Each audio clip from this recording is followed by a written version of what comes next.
Good morning, Pierre. We are Good morning. live. Good morning.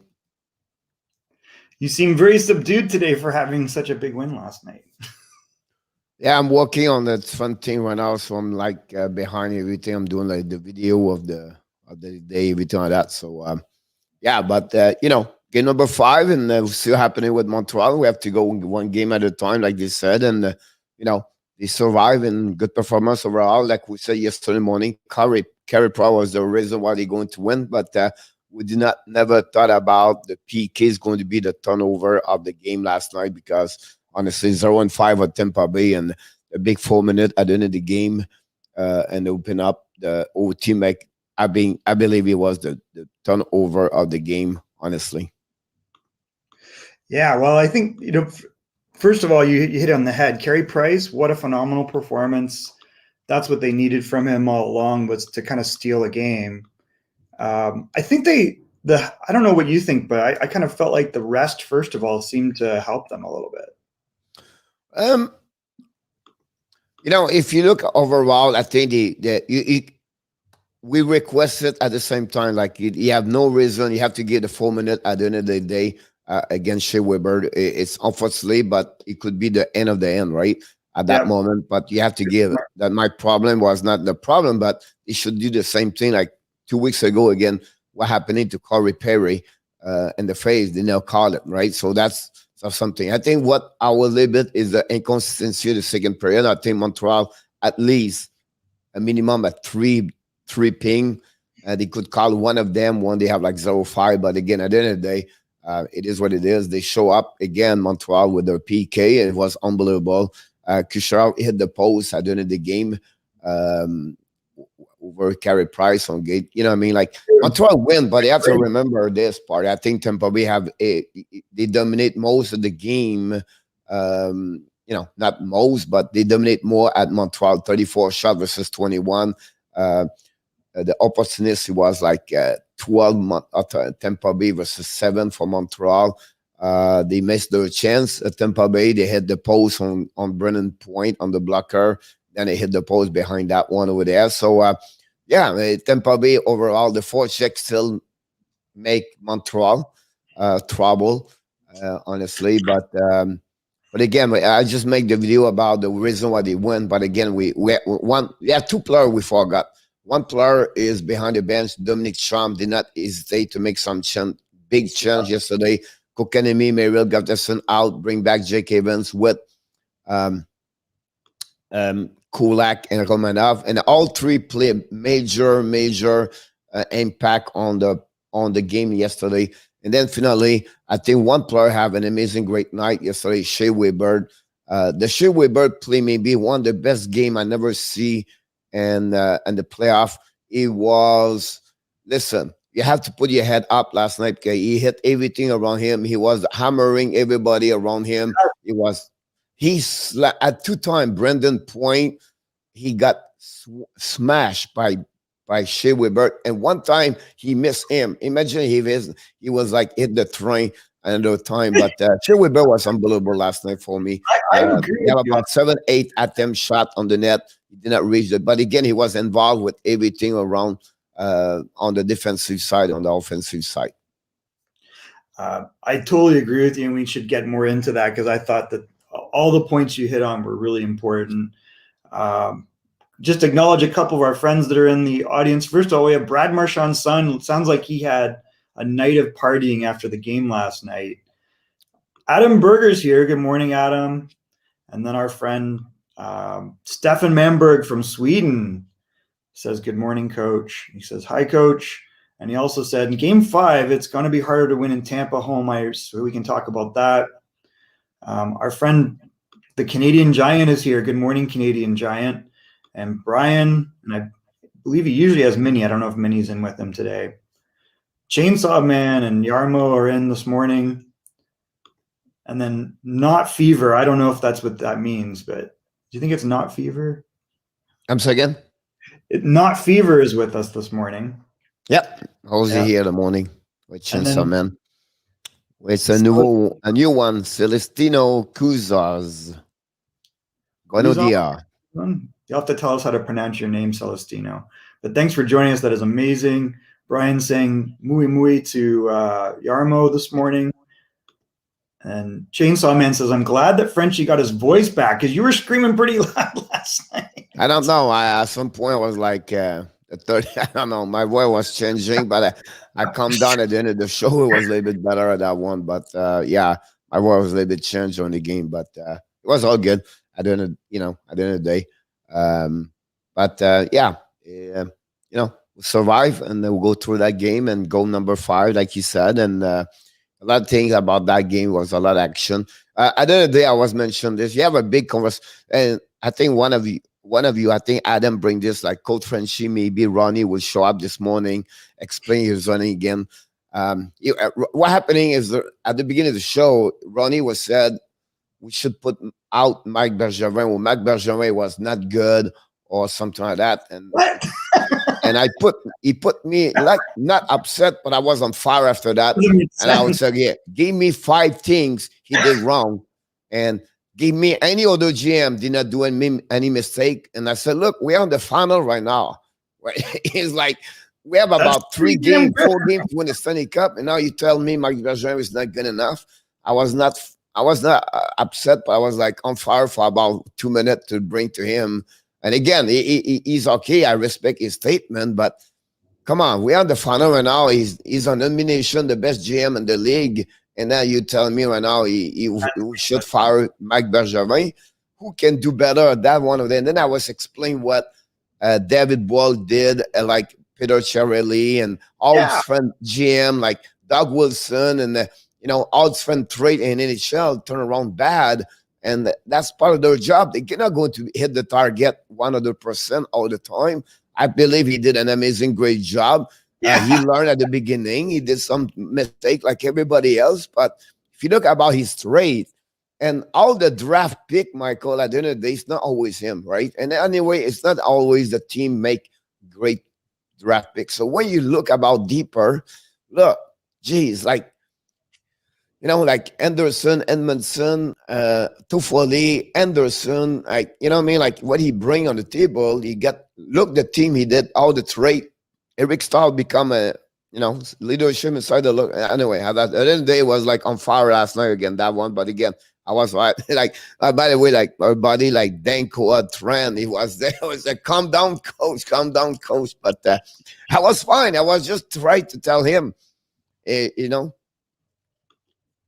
Well, Madman says that, he feels that Bergevin's the best GM of the last 25 years for the Habs. If you think about this, you have to go all the way to Serge Chavard, Michael, to see a GM square or close to Marc Bergevin. I think Serge, I think Sam Polak took advantage of fun thing. He was maybe the greatest, I'll be honest with you. And then after that, you got, Serge Chavard pick it up after that. But since that, we go from friend 1, and I don't think so. It was great GM from Jean Hall to Bob Gainey, and you know what I mean? Like it's fun way to get there. So I think Mattman is right about that. I think he's really right about the fact like Bergevin did pretty good. Cannot, you know what I mean? But it is what it is. It was really weird to me that you would, we have this thing in Montreal, we have this thing in Toronto, and those are probably the 2 worst, Pierre, where it's like religion. And it's just, there's so many eyes on it that you're going to get these really crazy voices that have this anxiety that they're not good enough ever. We haven't reached the promised land ever. And unless you win the cup, nothing else is acceptable. You see in Toronto, I mean, it hasn't happened in 67 years. And I think a lot of panic spills over into the team where they make stupid decisions based upon public outcry like this is politics or something.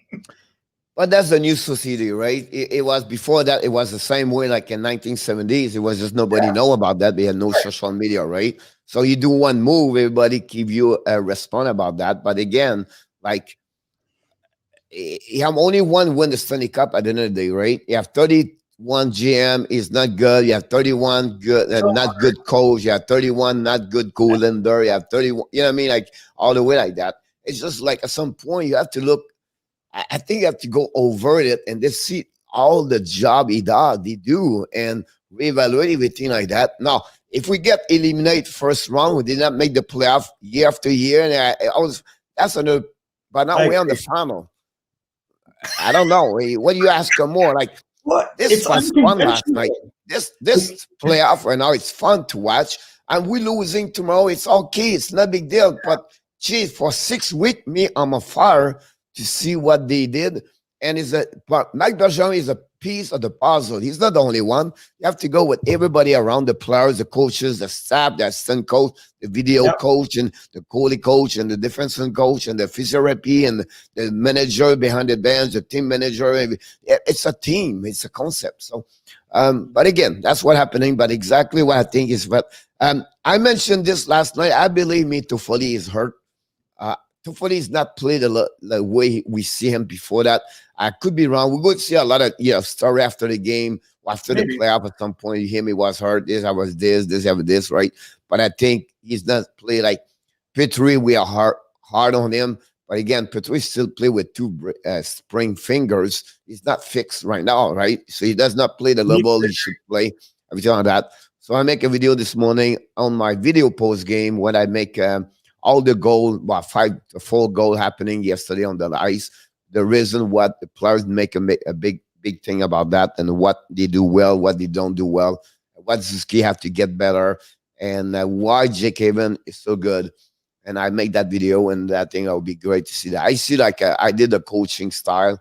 I reevaluate every video, every goal. So that's what I did yesterday.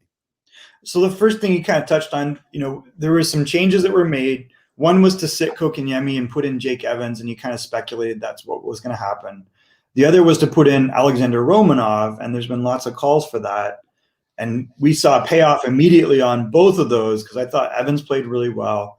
And then Romanov gets the game-tying goal, their second goal. What was there was a third move, and I'm trying to remember what the other one was. There was a third change that I don't know if it was Anderson scored 2 goals, and then Romanov scored the second goal lead. Yeah, for sure. But the coach made the coach made some other changes, and I can't remember what it was. He'd pulled some guys off the power play. So I think all those things show that hey, we can't keep doing the same thing expecting different results, and he got immediate returns on it. Yeah, what they bring is the transition. So you can see the Kulak transition. I make the video I make it. You can see Kulak right now turn around, backward, forward, and open up the ice. About that one. The second thing, come and now bring physicality, but bring also the transition of speed on the ice. So they get a little bit better on that one over there for sure. And Jake Evans bring the stabilize the defensive side, where I believe Dano take care about Kucherov and Point. Point is the third game with no goal. But they struggle with the third line. Right. And Jake Evans bring that kind of the safety if you need something, a big face-off, everything like that. So I think that's what happening about that one there. The third line for Tampa Bay right now hurt the Montreal. The 2 goals yesterday, third line, 4th line, where Maroon play an interference against Kulak, where he should have a penalty right there. And the veterans was smart enough to do the right things, but again, it was a penalty. 99%. I see the video. I showed the video about that one over there, but I can show maybe at the end of the show. I can show the video. It's about 3 minutes, but I think it's really he did the same way. The first goal is a turnover Petrie, and then Suzuki did not pick it up his man, and that gave the goal for a Goodrow on Coleman. So, but again, at the end of the day, Montreal played a solid game, and Carey Price was unbelievable. It's interesting because you bring up a good point. Like Jake Evans' role was basically to counter his opposing center, and I don't think you're getting that from Kotkaniemi. And he seems quicker. He's a quicker player than Kotkaniemi. Kotkaniemi seems a little erratic the way he skates, and he's always a little off balance. And I think those little changes made a huge difference. Romanov scoring the goal. He played physical. Do you think he'll play in the next game? They would not change anything. They would still with what they had. They win the game, and usually the coach stay with that part over there, right? They want to be sure they have that kind of the quality of what they got right now. I don't see anybody like Maroon because the thing can change anything. I think the power play, the problem, they was not set up. When they set up, you can see that movement over there. Yeah. And I think that would be helping them for sure, the Montreal Canadiens for that one. So I don't see any chance for the next game. honestly, about that one over there. Now, the one thing that still was obvious was Tampa's puck movement on the power play is crazy. So for them not to have scored, like, it was pretty impressive last night. It felt like every single time they were on the power play that they were going to score. Like you were always in jeopardy. They're just, the way they move the puck is pretty impressive. Yeah, I think the only thing they missed yesterday, to be perfect on power play, the puck have to go from blade to blade. So the puck have to be always on the stick to stick. If you're missing the stick, go on the skate, you're losing the one timer. You have to reset again. You have to do it again. They are where they are. Honestly, I think they try to go on Fenway. Kishav cannot do that pass in the middle to Stamkos. The puck have to be from the top to go Stamkos, so the top to go to the left side over there.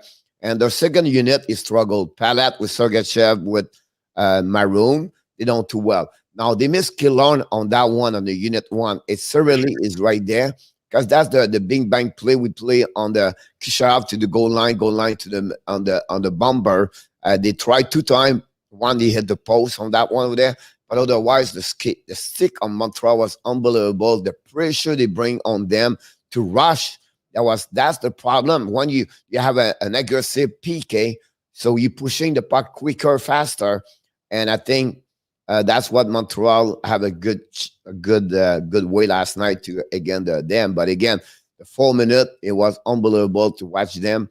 That was crazy. You know what I mean? It's the funny thing. You have a stat in NHL said most of the power, not the most of the power play. You're going to have more chance to score on power play at the end of the period, and not at the beginning of the period. And I agree with that part, because when you start back on the period, you are fresh, right? You have that timeout, you have your break, 10, 15, 20 minutes. And at the end of the period, you're tired, and now you maybe give more chance to score. So Montreal took advantage of the 3 or the 4 minutes at the beginning of OT. That was the momentum. And again, Montreal, every time they win on OT, they always got outshot by an opponent team. They never outshot the opponent team. They always find a way, 2-3 shots, and they score. And again, this is another game, OT, Michael, below 5 minutes. Everybody scored at the 1, 2, 3 minute all the time, and they took advantage. Again, we don't mention about that, but Caulfield make a good play to push back the puck to Anderson. Anderson diving to the net to score. But I think that was Caulfield having a great night, 2 point. It's just fun to see that game. It was an exciting game. You're nervous. You had no tomorrow and everything like that. But at the end of the day, as a fans, complain about that. You have to enjoy. And if you're not a Montreal fans, you're not a Tampa Bay Lightning, as a fans for any other team, you should enjoy the game last night. You should say, this is what I'm looking for. That's what is exciting. Back and forth. Carey Price make big save. Vasilevsky make a couple good save. I remember that on PK, the Dano pass to Suzuki, and then Vasilevsky make a big save on that one over there at the end of the game. That would be huge about that one. It was possible Montreal score on PK on that one. Nobody talked about this before they come back after that, but it was huge play from Philippe Dano. Again, that one, Dano played 20 minutes yesterday. Emerson played 28 minutes. That was the most minute play for the Montreal Canadiens. We have another big game yesterday. A little bit more physical team, but more also like dirty talk. They start to hate each other. You start now, you can see Coleman and Edmondson, and you can a couple players go with other players. So now they push. You have one time it's 3 players or each team at the penalty box. We have 2. And then one thing we did not talk about this, I think it was a turnover for me in my book on the game. The 4 versus 3 for 1 minute, 16 seconds for Tampa Bay. I don't know, it was at the end of the first period, something like that. But that was huge, because you should score 4 versus 3. And then you have the best power play, and you didn't have many 1 or 2 chance. That's pretty much it. That was huge for me in my book on that one. I think that's that moment. It was 1-0 Montreal, and it was a bad penalty on Manson on that one. But again, I think for me it was the momentum, another momentum of the game. Yarmo brings up a point. I think you might have brought it to. I mean, particularly Weber, but not limited to him. They played much harder on Braden Point last night. I think that That's sometimes actually Weber. Well, Weber is he Chirac, destroyed 3 time point yesterday, and the 4th time he missed this guy, and I'm sure point will be like pancake. So the point behind this, Michael, is not the fact like you get hit. It's the fact like when you're coming down and you see Weber, the 230 pounds coming to you, right? And that's you put your head up, so you're a little bit worried about that's make you thinking first. So that's a great point for Giamo about that. But I said Weber played maybe the biggest game on physicality yesterday and applied that on them. The Kisharov situation, Kisharov is that he have a really, really hot temper. If you get hit him 1 or 2 times, he's going to give you a bad penalty. He's going to be his hot temper. Point is a bit more calm. You know what I mean? Like he got hit, he don't say like he don't try to go. Mad yesterday. Kisharov, he can do that, and then Kisharov, he's going to be back to you. Maybe get a 2-minute after that for roughing every time that. Mattman mentions that moving Josh Allen in the first trio is the best move from Ducharme in the series. He's been a little quiet. Like he only got like his 5th goal or 6th goal last night. Yeah, 5 goals. I think he's right about the fact, like because Anderson, Biron, and Kokanemi did not work for many games after that. The good thing about 5 goals, Michael, at least 4 of them, maybe 5 of them, all of them, Anderson, are big goals. So it's not like in the one they lose a game. It's a maybe tie the game, maybe the first goal of the game, or he wants his 2nd goal on OT this year for him to score. So he used a big goal over there. I think it's not good him to play with Kokanemi and Biron completely different stuff. And he rushed the net. He crashed to the net. He go all the time. So they have a Zuski with him. And Caulfield, I believe that's really, really helping. Toffoli does this, but Toffoli is going to keep the puck a little bit longer. Anderson him is go right away. It's a north-south player. He's not a west-east player. He go right there all the way down. So Anderson fit more, I believe. Now, Toffoli, I assume he is injured. I have something. He does not play where he should play. You don't see right now. But again, it's not like he's not affected. It's just like he's very quiet right there. So we'll see what happening with him. But great comments about Mattman about that one. I think the challenge with a Toffoli and an Anderson is you don't want the puck on their stick for extended periods of time. They can both shoot the puck and they can both drive to the net. Toffoli's a shooter, and if he has a playmaking center, but there's not a lot of playmaking centers in Montreal. And the key for him is to get space. And he doesn't create space with his skating because he doesn't have that separation speed. And he's not like an edge work guy, but he can really shoot the puck. So if he has a guy that can set him up, but that's not what we're seeing in this playoffs overall. Dano is being effective because he's disrupting the other centerman. Kotkaniemi is all over the place, and he's going to the net and scoring garbage goals, but he's not playmaking, creating time and space for his line mates. And that's why that line wasn't super effective, because Jake Evans is much better at that role. There really isn't Nick Suzuki feels like a shoot first centerman. I don't know what you think. And Caulfield definitely is a good playmaker and shooter. So he's more that center type role. And I think that's why that works. But you don't have someone like that with Toffoli. Like I make a big statement yesterday about Suzuki, and I know he's not there yet. But he's getting close. But he's similar for me at Patrice Bergeron.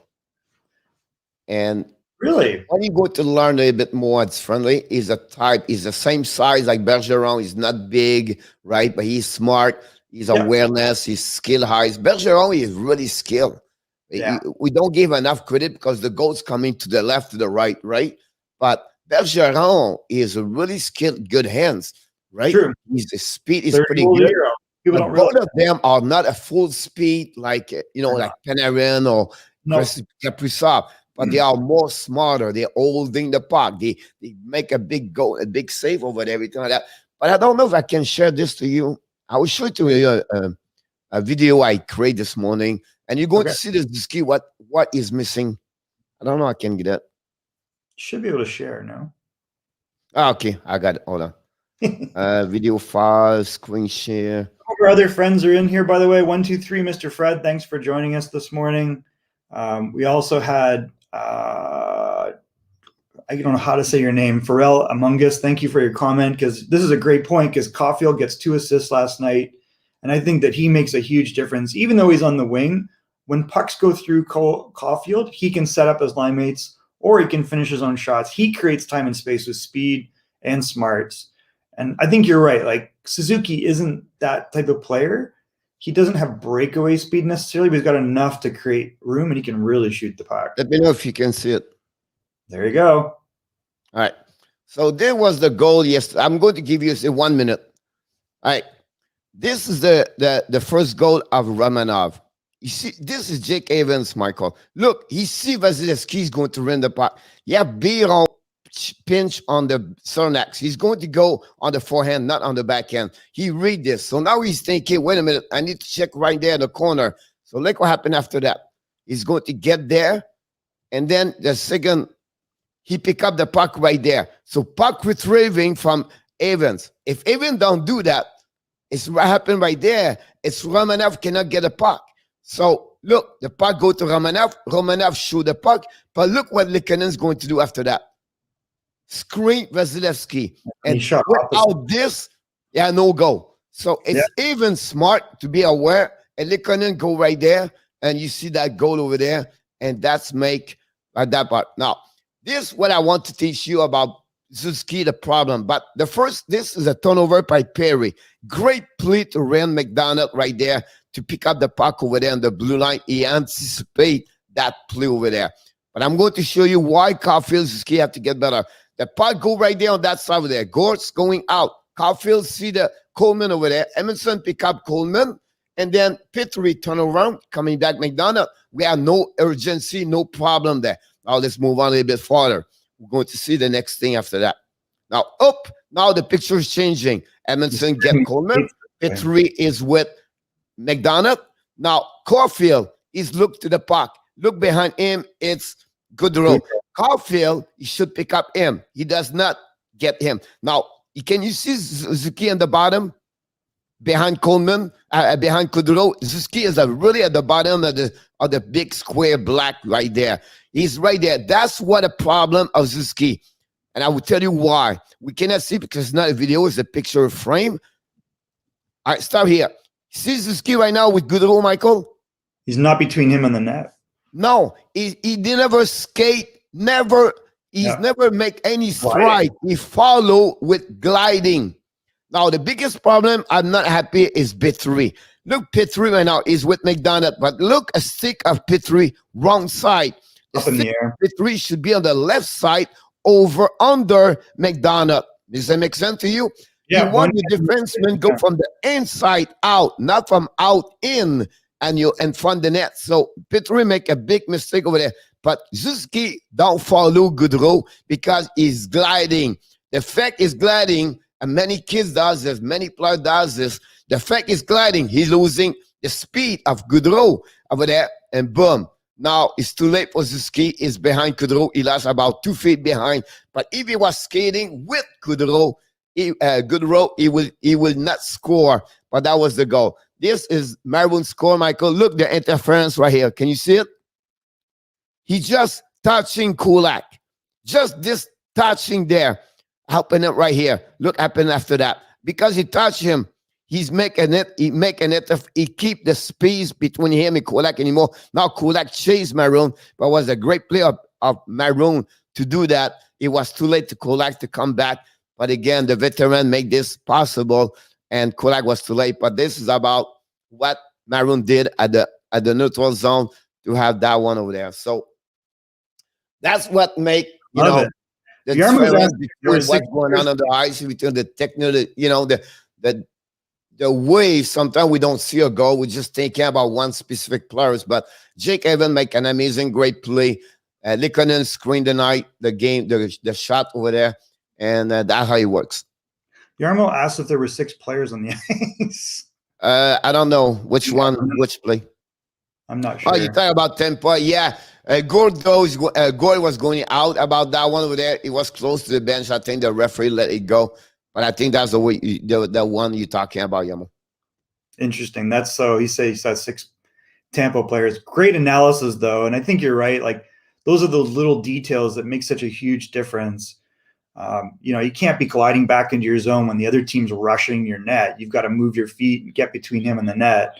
And then the point about Petrie makes a lot of sense too, which is you got to get your stick on the right side, one hand on the stick, control his stick. On that one. So his stick is on the wrong side on that one there, but you have to start over the play back all the way at the beginning where he tried to bring the puck in the middle where McDonough do a big play over there. And the Maroon, I did not mention you guys, is a turnover 240 at the blue line. We talk about puck management, but that one at the blue line, 240 have one thing to do, bring the puck deep in the zone, and we simplify everything. He lose the puck at the blue line, turnover, Maroon, hit Kodak in the back, just a little bit, but good enough to make a difference and make him a gap, and then that give the 2 versus 1. But, everything is easy when you see the video after that. But that's what you do after the game. That's what you're looking for, all the kind of stuff like that, to learning the game and to make that difference between just the fans watching the game and that's it. And then after that, you say, oh, that's what the player does the morning, Michael, from all the video they get from the coaches. They look about this, what they need to get better. And then Petrie would tell to Jeff Petrie, look, hey, you're coming down like this, you still have to be inside of the stick of the players. That's how you tell the players to remind them, put your stick always at the end where the player is the left, go on the left, not go on the right. And that's the problem with Petrie about that one. Pharrell brings up a very common phrase that we say to players, forecheck, back check, pay check. But it really counts in the Stanley Cup final. Yeah, absolutely right about Pharrell about that. But again, my point here, it was to bring to you what Zuski. It's not the first time. I see him about 5-6 times during the playoff. When he's going to learn that one over there, that's when I qualify him like he can become the better. Barkov, Michael, 3 years ago, he was like this. Back zone coverage, very bad. He learned to become better on zone coverage, and he become a Selke nomination this year. But I not say compare him to Barkov. I just those kind of players to become number one center and make it friends. That's what you need to do, the back-checking guy, and to find a way to be more aware on the defensive zone. That's something Nick Suzuki have to learn, but geez, he's so good on the other side of the ice. He is. And I think like the thing about him, you can see, and a lot of young players do this, is they're waiting for the team to get the puck, and they don't think it's their responsibility because they're not close to the puck, and they're looking to stretch. They're looking for that offensive chance to catch the D off. And to Jarmo's point, when you don't have the puck, your first priority is move your feet, get between your man, and take away that option, especially when you're an opposing centerman. And I think that that's really important, and that's kind of the stuff that young players need to learn. But he's such a great offensive talent, a smart player. You got a really good one there. In Finland, he says, if we win a game, the sauna is very hot after the game. If we lose it, it's very cold. So, yeah, good way to motivate people. Absolutely right about that one there. But it was a good game for Montreal. It was good game to do. They say they're sorry to center for center. Yeah. It's a learning process for everybody, but that's what the beauty of those playoffs, Michael, is you give a chance to Kokanemi, to Suzuki, to Romanov, and also to Caulfield to learn at those kind of moments where it's so high, the best time to have the carrier to play hockey. Look, Caulfield have 2 assists yesterday. Caulfield's going to be a great hockey player. He's already has everything to become a star in NHL. I'll be honest with you. He make mistake, but you don't make big mistake. That's the big trend between Cole Caulfield and the average player, Michael. Sure. He's smart with the puck. He not make the team on the wrong way. I understand he got the first goal, the second goal to Tampa Bay, I believe, under game number 1, a turnover. But it's part of learning. But he's not create a lot of bad play overall. Mm-hmm. He make more better play at the bad play. And then Cole Caulfield, I think, listen, Montreal is going to be like amazing about this kid in the next couple of years. Like that duo with Zuski is a little bit what Matthews does with Matthews, right? Monard, Matthews together. I don't say they are the same qualified player. I'm just saying the duo they have over there, that's what Zuski Caulfield can do for them for Montreal Canadiens. I think that was, we go back to the first round, and my argument was play this guy.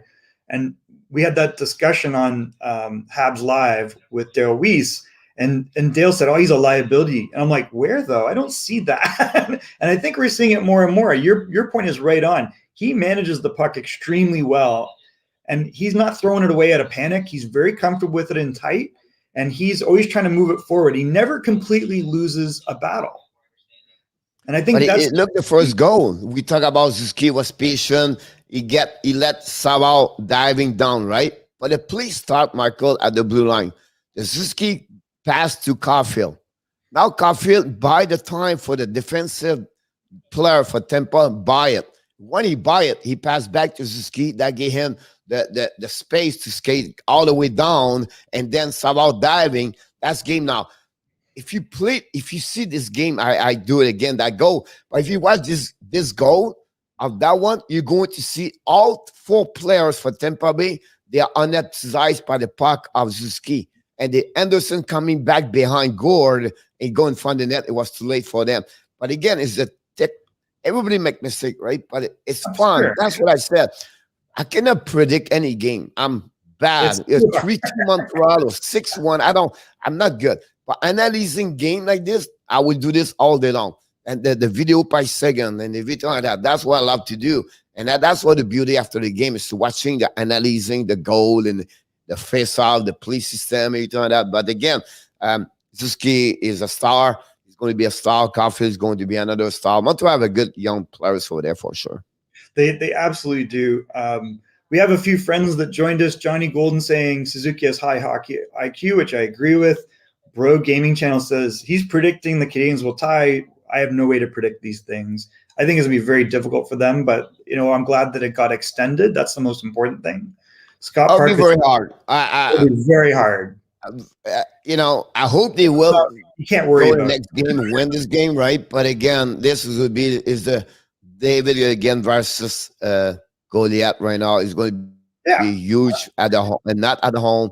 And the Tampa Bay fans and the home. Now you're going to see now Trump don't have the same decision about line. Cooper is going to outcoach a little bit because of that situation over there. They've been there before, and I think that will be a big use. The only way Montreal win the next game, it's calling again. The name is Carey Price. If not him, it's not going to happening.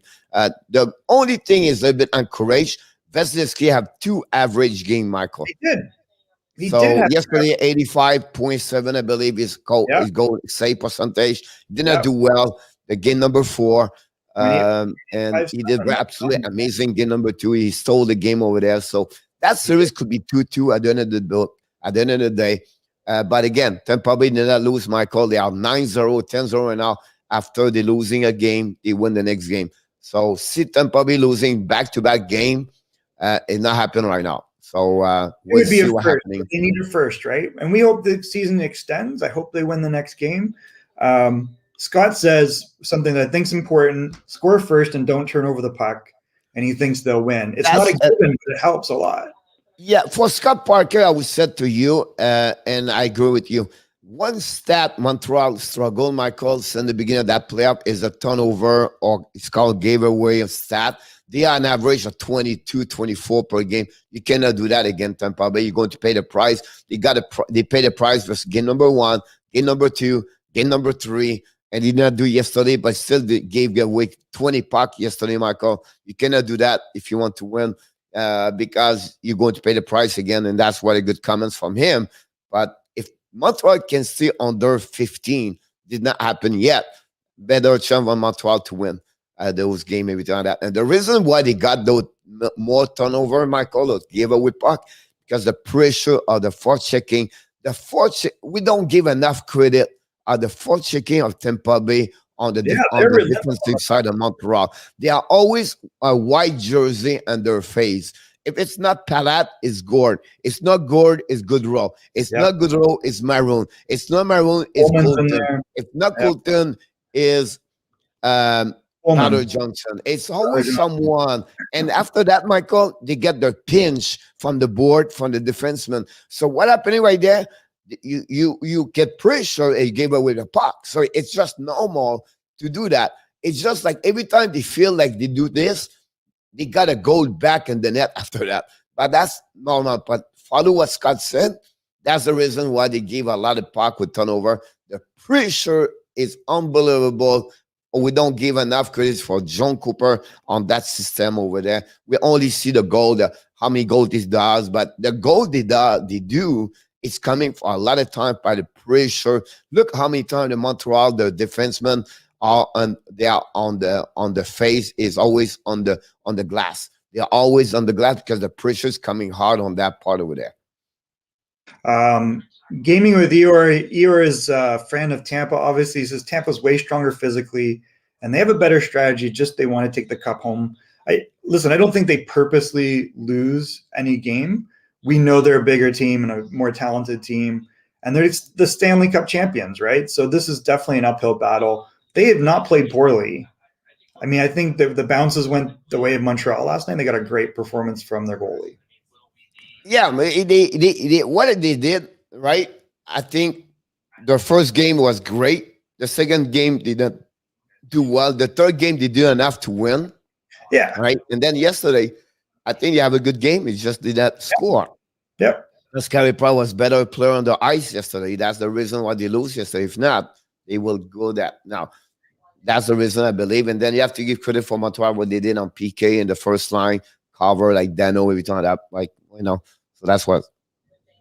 So I think Scott makes a good point that I concur with, and not necessarily the way he said it, but people are suggesting the game was thrown by the Bolts.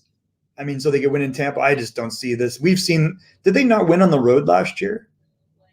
I'm pretty sure when they won up, they didn't win in Tampa, right, last year. So it was neutral site games, but I think they're trying to win.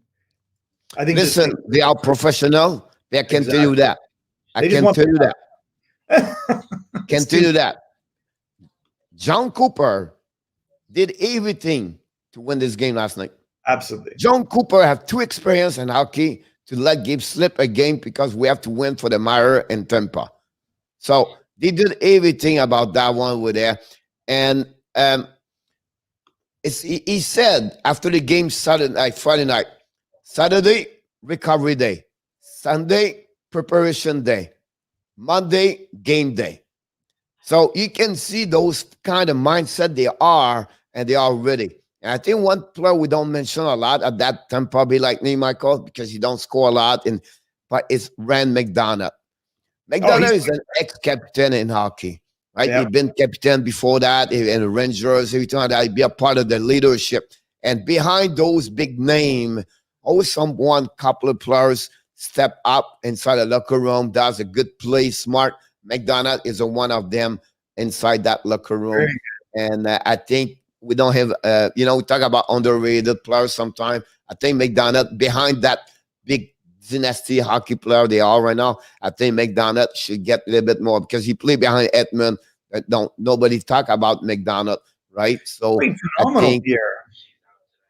I think he's been excellent. And I think the feeling was, when the Rangers let him go, it's like, oh, he's washed up.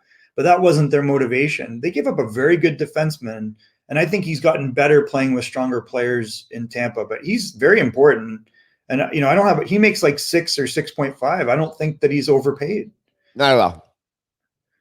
No. But again, for the second pair, right? That's what he should get, right? As a really paid for the. But again, he's a second pair because you have Edmund. He could be your best defenseman on many teams in NHL. I think he would be in Calgary. He's going to be your top one over there. He's going to Vancouver. He's going to be one of the top one there. He's going to be one of your best teams. So for the money he get, that's not a lot, right? And I'm sure he can be in a month. And put him beside Aaron Ekblad right now in Tampa Panthers. I mean, he's very good. He's very similar. I don't think Montreal offense is tired. They have many options because gaming with Eeyore mentioned Montreal is tired. I actually thought in game 4 they looked very tired, or game 3. In game 3 they looked tired, and I think the extra day off, really helped them. Of course, they're helping that, but at the end of the day, guys, we are round number 4. Those guys running right now, and Montreal play, and it's not an excuse. I don't want to give an excuse here. Montreal played before the series 23 games in 45 days. They are the worst schedule in NHL. So when they come back to the playoff, Michael, they was already behind because they was tired. Of course, they look tired, and of course, they will tire. And I'll be honest with you, some players from Tampa are tired too. So it's a part of the game, and you got to go through this, right? And I think the fact, you have like fresh leg yesterday, It does prove a little bit more. You see Jack Haven speed up. Again, Kulak and also Romanov. So I think it was a good move for Montreal. But yeah, I agree with you on one point. They are tired, but I think they're all we tired. are where we are right now. Yep, I agree. So I think, the comment was that maybe the Tampa mayor cursed them. I'm not sure about that. Killorn is a huge miss for Tampa. I don't disagree with that, but they have a lot of depth, so they can get around it. Would have thought we'd be playing. What he bring, Killorn, is a big, huge missing, right? He make a power play on the he bring a big run of power play. He makes Cirelli better beside him.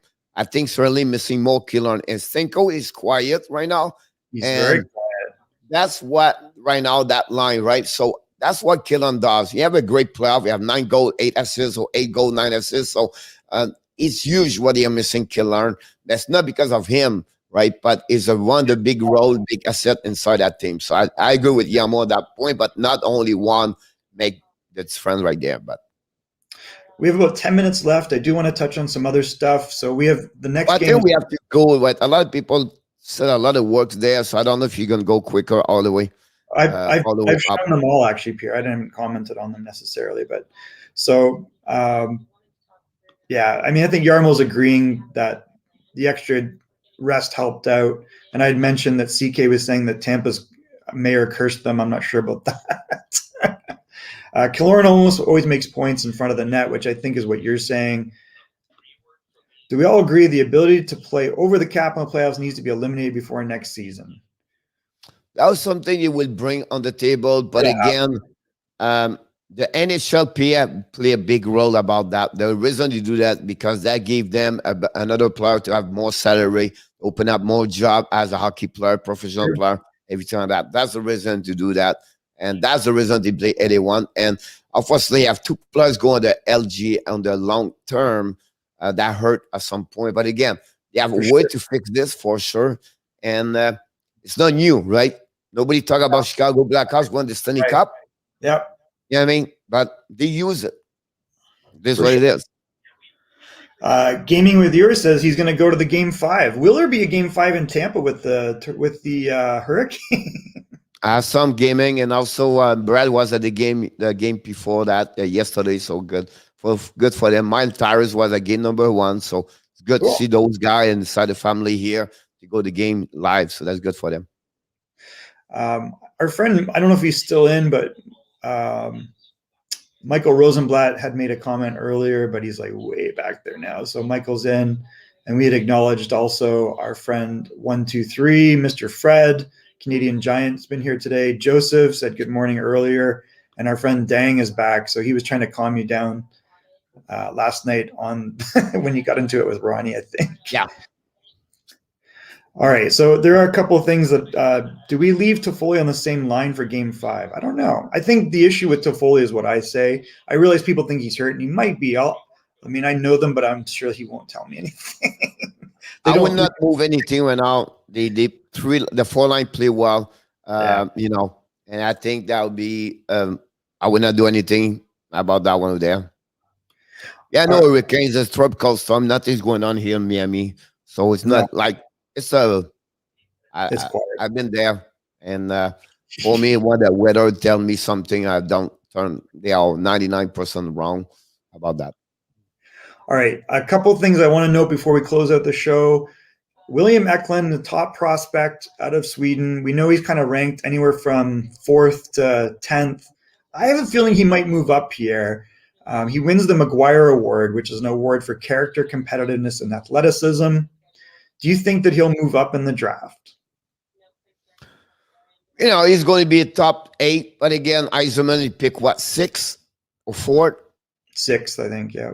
So if he's still there, Eisenman's going to get him, but I believe he's going to be out before that. I would not be surprised Anaheim pick him. I'm starting to think more and more. We didn't get to see him at the World Junior Championships, and I think that kind of hurt his stock a little bit. But I mean, if you see him versus Benier, what's the difference? Is he not a year younger too? I think he's an 03 versus an 02. I don't think he's an overager. And I think that you're starting to see the one comment is his best friend, by the way, is Alexander Holtz. And he played on the same line in the pros with Holtz. And the comments are coming back that people think that Eklund actually played better than Lucas Raymond this year. And we know Lucas Raymond went top 4. And he plays center or wing. So it's kind of interesting. I'm starting to wonder, with all the chatter coming out about Benner and Power saying, oh, we're going back to Michigan no matter what, doesn't Eklund or someone else like a Dylan Guenther, do they move up in this draft?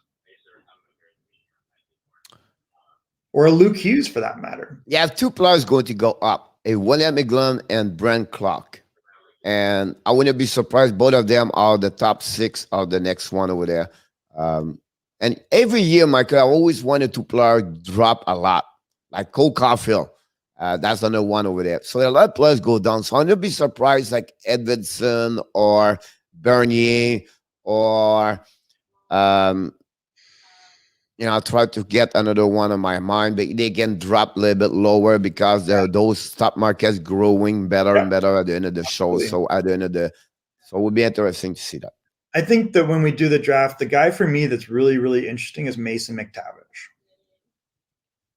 And to have a big center like that who's mean, is a good playmaker and can score, I think a lot of teams are going to look at him and maybe he's going to move up a little higher than we think. I can see Brant Clark because of his skating drop a little bit, but he's got high hockey IQ, but I think he's maybe a cut below the other top 3D maybe.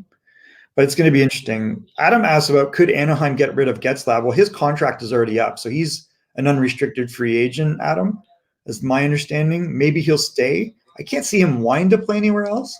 I think they might re-sign him, but we saw last year he was significantly not impactful compared to prior years, and his fitness kind of goes up and down, I find. I could see him signing for $1 million, to be honest with you. He's not going to get 8, 9 million or even 5, I don't think. Well, there's a lot of picks. I don't think you move any of them. I think you take them all, frankly. But yeah, significant pay cut for Ryan Getzlaf. I agree. All right, the other story that came out is a signing of Nick Bjugstad stays in Minnesota for 1 year, $900,000. I think this is more of the same of what we're going to see going forward, don't you? Yeah, he's a bottom 6. He's another player over there, hanging there, never reached his expectation. When he was draft 19 overall pick by the Florida Panthers, right to Pittsburgh. From Pittsburgh, went to Minnesota. Big guy, 6'6", 210, 220. But never been the player was the expectation was. But again, he fit well. He came from Minneapolis. He play at home, play for the team he dreamed, and it's a good fit. It's the both ways. And Minnesota cannot give anything else. Minnesota have their money tight, and on this, we're only helping them to sign Fiala. They have right now 16 million to go, with still 4 players to sign up. 2 of the 4 is Fiala and Kaprizov. So we talk about maybe 12, 13, 14. So the next 2 players have to sign up for 900 below 1 million. But that's what I think it is. We mentioned this yesterday before we close out, but an unfortunate tragedy with Columbus yesterday, and lots of tributes are pouring in for the young player Matisse, and I can never pronounce this, Kivlenkis, who had a really kind of a freak accident.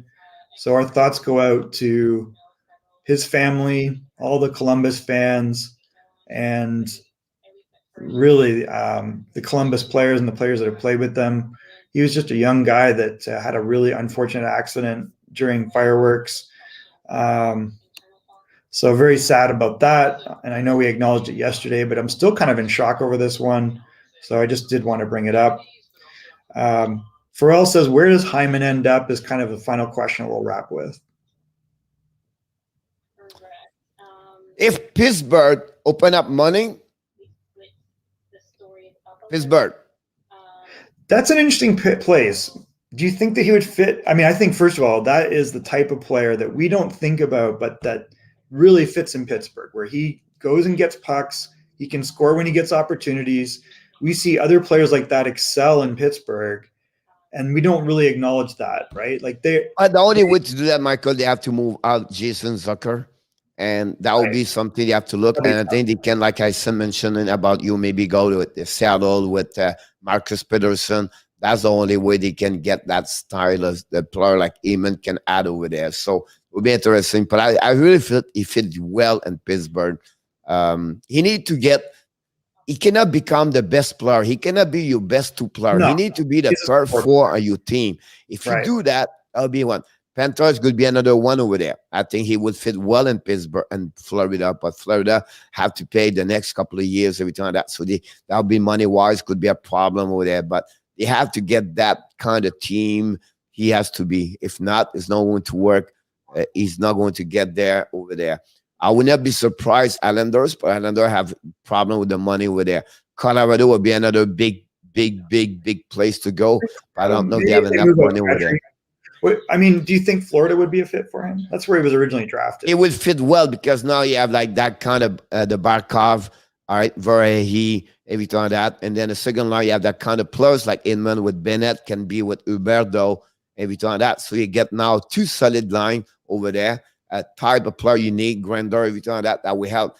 Florida can afford to spend 5-6. They have to fix their problem on the left D. They have to fix also the second pair of defensemen where they need better help over there, and the money is a little bit tight. They have to pay Barkov in 2 years. They have to pay Huberdeau in 3 years, or next year, the second year after that. So there's still a money over there. I bet I'm not worried about Bill Zito, everything like that, but I will see about that. I think that if Edmonton could figure out the James Neal contract, that would be an interesting place for him, and that's probably the type of player they need to make a second line. Yeah. I think Johnny have a good Farrell have two good over there. Johnny a little bit higher. Johnny said, what does Bergevin do with abundance the pick? Could he trade quality for Kansas City somehow move up? He could do this. Johnny does this usually. Bergevin does this on the third round, second round. So he gave like a couple of picks to get a little bit higher.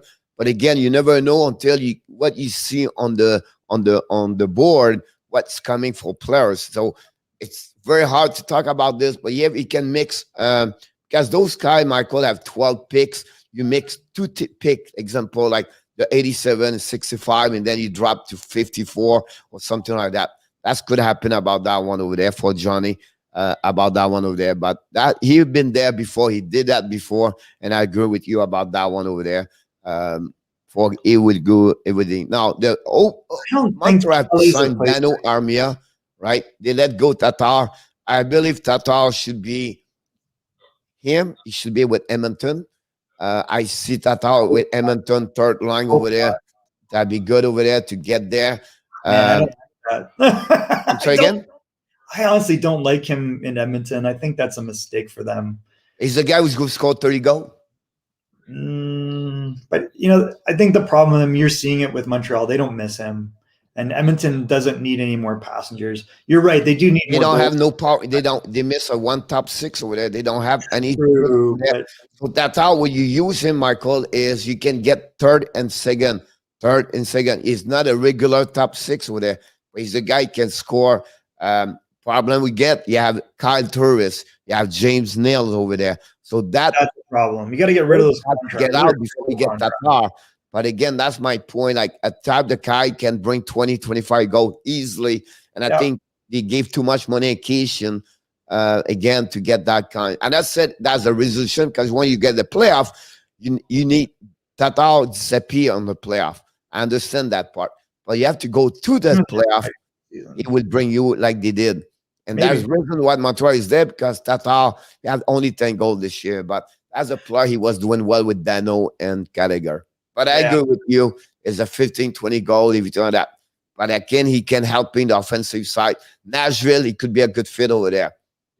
Maybe. Yep. I think he's going to get a significant pay cut. I don't think he's an impactful goal scorer. He gets goals that, for me, are not $3 million max. 3-5, what, 1 year? $3 million for 2 years. That'll be the max you can offer to him. All right, let's wrap it up. Nicola is asking tonight, is there a live? Yes, I do a live tonight expansion draft. I do Calgary, Washington, and Star.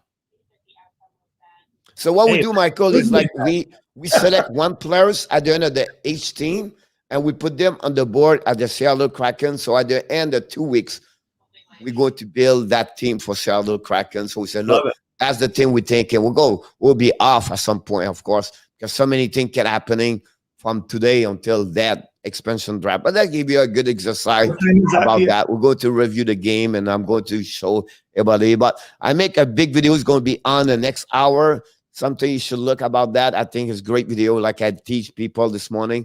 It's inside this video. It's 20 minutes, but it's a good one to see that. I love Spain it. or Italy, is it what? Playing pétanque? Maybe. What kind of sport it is? I don't know. Is Bowling? that football? No, soccer. Yeah, that's what I It's mean. aerial soccer. Like Yeah. Steven and Yamo talk about this all the time, about that one over there. Frenchie, your voice with the cold chord of Laurent. Yes, you're right about that. I'll be fine. I have to wait until tomorrow. It'll be fine. Marcel Duff, Pittsburgh. I don't know what he talks. Scott I don't know. Parker. Is it his birthday? Mazel Tov. Yeah, Mazel Tov is like a Hebrew or Jewish like cheer, right? For anyways, I don't know what this is reference to. All right, let's wrap it up here. I've been thinking, and people can think about this. I think for the coming season, Italy for me in soccer. There you go. Did Tatar go to sleep after a big contract? No, Tatar's always been sleepy, guys. This is my point. Watched him in Detroit for a really long time. He scores goals on, he gets stats, but I just don't ever feel he's been super impactful. I know he's disappeared in the playoff. That's why he disappeared in the playoff. He's a guy that play like, it's like not a BLA, but he have a good time when he plays during the season. When he got like physical things, he's not gonna pick up the puck in the corner. It's not gonna be the traffic. It's a little bit like Jonathan Drouin with the smaller less guy, and he plays goal, like, but more assists with Drouin. It's two compare player you can put on your team. You cannot have both of them on the same team, and that's you see this year. And it is Spain versus Italy today, so I don't know if that's a World Cup game, but yeah, or maybe it's a Euro Cup game. I'm not sure. Yeah, it's soccer right now. Oh, it's in the Euro. Over there. Well, then we have to go with Italy. I'm sorry. All right, guys. Thank you so much for joining us. Hopefully I think we got to everyone's comments and put them up. Pierre, thank you so much for your insight on breaking down the game. And we look forward to the live tonight. I'm happy to participate. If you want an extra voice in there, let me know. Yeah, we'll let you know about that. Not a problem. If not, check in the text room. All right, boys. This is Hockey Nation Live's Pucks and Dreams AM show. We will see you tomorrow. Same bat time, same bat channel. Have a good one. Thanks, everyone.